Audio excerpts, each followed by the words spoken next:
Welcome to the Baal Shem of Kolel in Tzfas, Israel. And the idea is like this. Um, in a certain sense, Golus and Gula, redemption and exile is based on your perception. Because if you think you're in exile, right? A person might, I don't know, be stuck in a house. So he might say, oh, wow, this is great. I'm having a vacation here. And otherwise, the other person is like, oh, man, I have to be here. And like happiness is very much relative to your perception. Is this thing good or bad? Now it's true. There's certain things that are pretty bad, so it's hard to be happy with it. But anything that's good is not really going to be lasting happiness because we know there's a principle that tainuk tamidi anytime, constant pleasure loses its pleasure. So you can't have happiness from physical things that give you pleasure, because those things are going to stop giving you pleasure. So you can only have, in fact, they asked Rabbi Tversky, I saw this, Rabbi Tversky was a great psychiatrist, he wrote over 80 books. They said, what's the kind of secret to happiness? So he says, happiness doesn't come from physical things and from pleasure, it comes from spiritual things. And if a person is engaged in a meaningful life, and it's really part of this week's, the Bamidbar speaks about this idea, which is that the last Sechut Rebbe Bamidbar speaks about this idea. Now, why is the Torah, everyone says the Torah was given on Shabbos. What's Shabbos is the idea of peace. So what's so peaceful about the Torah? The Torah brings peace to the world because it brings all the parts of the world together. Because it's very, very interesting what the Rebbe says here. Why do people have a sense of, oh, my life is chaotic? Because they don't see the connection between the parts of their life. So you have to get up, and you have to go to the bathroom, and then you have to take a shower, and then you have to go to work, and then you have to go eat, then you have to go to exercise, then you have to go to sleep, then you have to deal with this guy, and then you have to deal with that guy, especially if you're looking at the internet, and then if you have 10,000, WhatsApps and this, and then it makes it even worse. So of course it's chaotic. It really is chaotic. But if you only have one reason why you exist, which is you're here to do the will of Hashem, and you eliminate all the things that aren't the will of Hashem, and you keep all the things that are the will of Hashem. I actually put out a line today, which I thought was very good. Hold on. Let me quote myself here for a second. Let's see. Where is it? Let's see. The secret of life is knowing what to pay attention to and what to ignore. Whoever knows this is the master of destiny. It's a very profound idea. If what to pay attention to and what to ignore. That's the secret. Because especially today, there's so much information. See, in the olden days, people were looking kind of for the truth. And there were a couple of options. You can look at this, you look at that. Okay, this is the truth.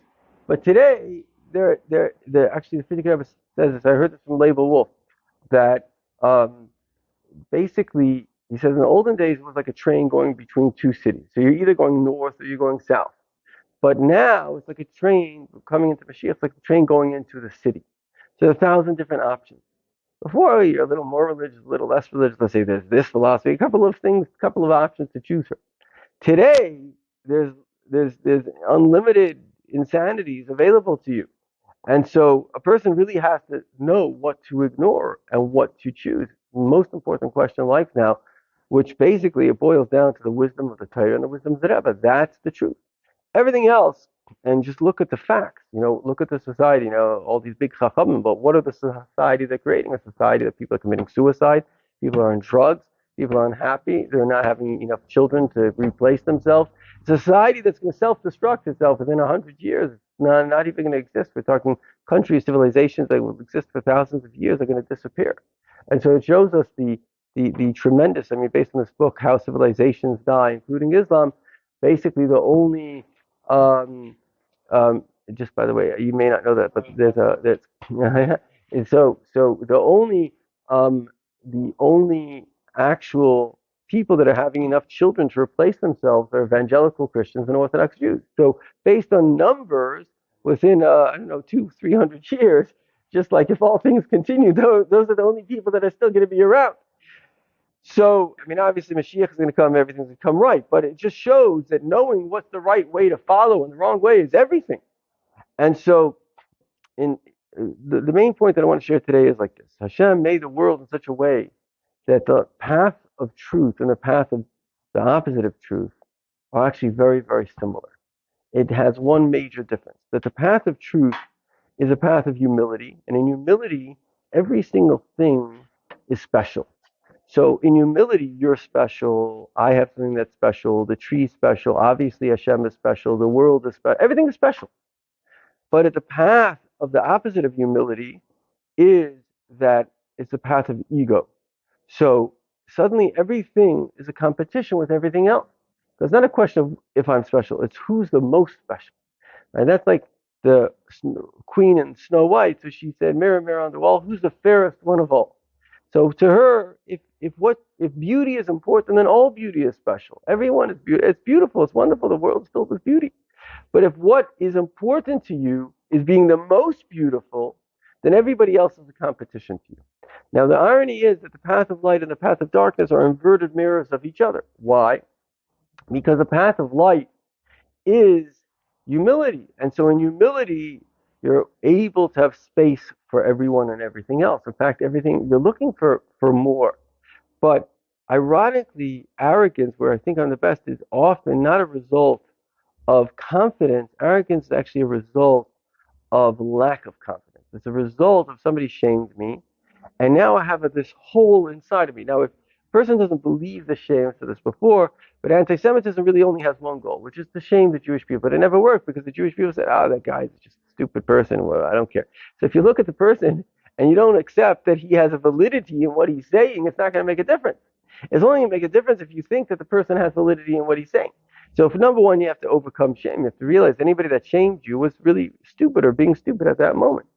People don't shame people for good reason. In fact, one of the basis of the Torah is that a Gentile future convert came to Hillel Hazakin, buried. He's actually buried. I have to go. I think he's by Rashbi. I can't believe I've never been to him.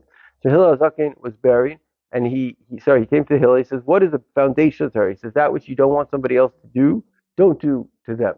That which is basically the most accurate translation. That which is painful for you, don't do to someone else." So the question is that Judaism? Isn't Judaism kindness, goodness, and kindness? The Rebbe says Judaism boils down to goodness and kindness. Yeah. Judaism boils down to goodness and kindness. So why is that? Because the person what is it that we don't want someone to do? We don't want someone to shame us. So what does Judaism boil down to? It really boils down to respecting the dignity of the other person. So everything of Yiddishkeit, whether it's how you treat the other person, it's all about respecting his dignity. And that is Judaism. And so that's the foundation of Judaism. And ironically, before we respect someone else, we have to respect ourselves. And we have to let go of all the shame and the hurt that's happened to us, because if we hold on to that, we have a false self-image of ourselves. So here's a little meditation. Close your eyes for a second. This is fast. We do these things. Take a deep breath and say that any shame that happened to me wasn't real, right? Any shame. They say fear is false evidence appearing real. Any shame, any criticism that happened to me wasn't real. It wasn't real. Because nobody deserves to be shamed. Everyone deserves to be educated, but education always is done in a way of respect. It's done with love, right? What do we say? You should surely tell somebody else to do the right thing.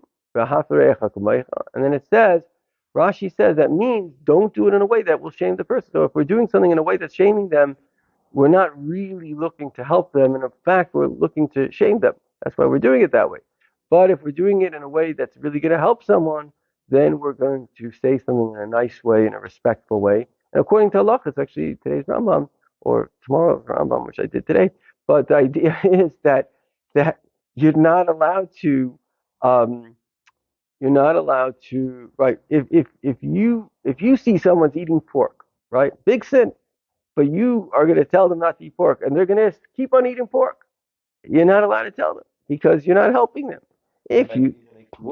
Right, yeah, right, exactly. So if you can see a way that this is going to help him, good. But if you can't see a way that this is going to help him, don't say anything. Now, obviously, there's circumstances, a clear and present danger. Someone's going to hurt someone else, so they have to tell the person, or even, God forbid, have to kill a would-be murderer because he doesn't have the right to murder someone else. But the point is, it's always constructive. All of Yiddishkeit is not about guilt and shame. It's all about the next step forward. It's always something positive. That is Yiddishkeit. And Yiddishkeit, Pragmatic. Yeah, it's pragmatic. It's very pragmatic. It's very, very much about pragmatic goodness. Basically, that's really what it is. Pragmatic. I mean, yeah, everything. It really boils down to pragmatic goodness, and there is no like Yiddishkeit. It's not about heaven. It's about like everything that's going to be help us in this world to do the right thing now. Like even it's all of it. It's just a way forward. It's just positive. Even the idea of Mashiach, very interesting. Mashiach is here, so we should have hope in the world. We should have happiness. And so part of the whole idea of bringing Mashiach is to give us energy, to give us hope. But it's for right now, because you're living right now. Mr. Shem Mashiach will come today. But if God forbid he doesn't come today or tomorrow, he was part of your Avodas Hashem right now. Every single thing that exists for Avodas Hashem, which is something practical that you can learn from it now. And if you can't learn anything from it now, it doesn't exist. It's not there for you, or the way you're looking at it is wrong. It's the way what Chassidus is. And so that's the Kedusha, it says in the Rebbe drink this, anything in Kedusha is nitzvah. yeah. Even though I don't have a practical anything to it right now, Yeah. it's still getting into my brain somewhere. Sure. Okay, but even so, it doesn't. Yeah, I don't mean that it has to be right now, but I mean it has a use. It's useful. It's something that's useful. And so, yeah, right, right, right. Yeah, no, that's very important what you're saying, because you can have like three cultures. You can have a culture. It's very hard to use the right words, but you can have a culture which is kind of shame-based, which I say that honor-based culture is a really shame-based culture. It's like a Arab society where they're all giving honor, honor, honor, but it's coming from a place of insecurity. Because if you're secure with somebody, you don't have to give them honor. You're happy to see them. It's not like I have to. And on the other hand, for one thing to the credit of the Arabs is I think they learned it from Avraham Avinu. It's very hospitable, right? With the Bedouins, you can come in 3 days, even your enemy, you have to give them food and shelter for 3 days. It's a big thing. But when he walks out, you can kill him. So it's like it's a little funny. So honor and shame, right? On people that give a lot of honor, even when we need a lot of honor, it's really based on shame. It's not based on a positive thing. So that's one kind of a culture. Then you have another culture which is shameless, unfortunately, like this whole left crazy thing. Oh, we know it's right, and they don't accept anything that's guilt, anything that's wrong. No, there's no such thing as wrong, but except if you don't accept what they think. But otherwise, like in their own philosophy, it's all good. You do whatever you want. But then there's the truth, which is objective. It's not shaming you. There's right and there's wrong. This marriage is good. Certain relationships are bad. And if you do it, yeah, like you say, you should feel guilty, but you shouldn't. But the guilt is there for tshuva, right? The guilt is not there. So shame is when guilt turns into a negative emotion. The Yetzer Hara wants us to feel shame because then it gets us down. But guilt, right? I don't know that much about it, but I do think that this is actually a very good description. So you could have certain cultures that bestow shame, and the very, very difficult cultures, like the German culture. That's why they became such evil people, because they're all walking around. They're so afraid of one another, then they become jealous, and there's all this jealousy of positivity. Then you have cultures that are kind of shameless. So you can do whatever you want, as long as you agree with what we decide is kosher. And then you have other cultures, or the truth is that truth is objective. And so it's not a shame, but there is a sense of right and wrong, and you should do tshuva, meaning if you did something wrong, your soul's going to say, and in fact, we all have a sense of right and wrong innately. Like a person hurts another person, they should feel an element of guilt. But the point is that sometimes the Yetzer Hara gets a person to walk around and say, I did this, I did. Then that's what it says in Tanya. The idea of feeling guilty or shame from guilt is not good, because the Yetzer Hara is just pulling you down. In fact, after I realized that from Tanya, I really kind of stopped feeling guilty, because guilt is not just a very bad emotion.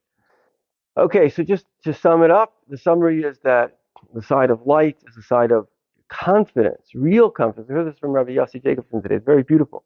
He said that when you have a connection to Hashem, you know that you're good, and so you're confident about it, and it's all good. But it's actually the lack of that confidence, and sometimes the shame that has come to people that makes them look for external things. Then they need to be the best, and it's actually it's a disease that comes into us, and we really need to be the best. And somebody else is the whole somebody else that has any self-esteem, we see them as an enemy. That person is walking on my parade. This is my world, and I'm the best. And actually, the mind starts to think of what's wrong with them, and have to shame them, and have to criticize them. And unfortunately, I've been through periods of my time that things were better, things were worse. And look at the same people. The way you look at the same person when you're happy and when you're not happy is interesting. Even in relationships, when a person's happy, somebody had a good supper versus not a good supper, the way you see your wife or the wife sees the husband can be different. It's very important to be happy in life because we see people in a better way.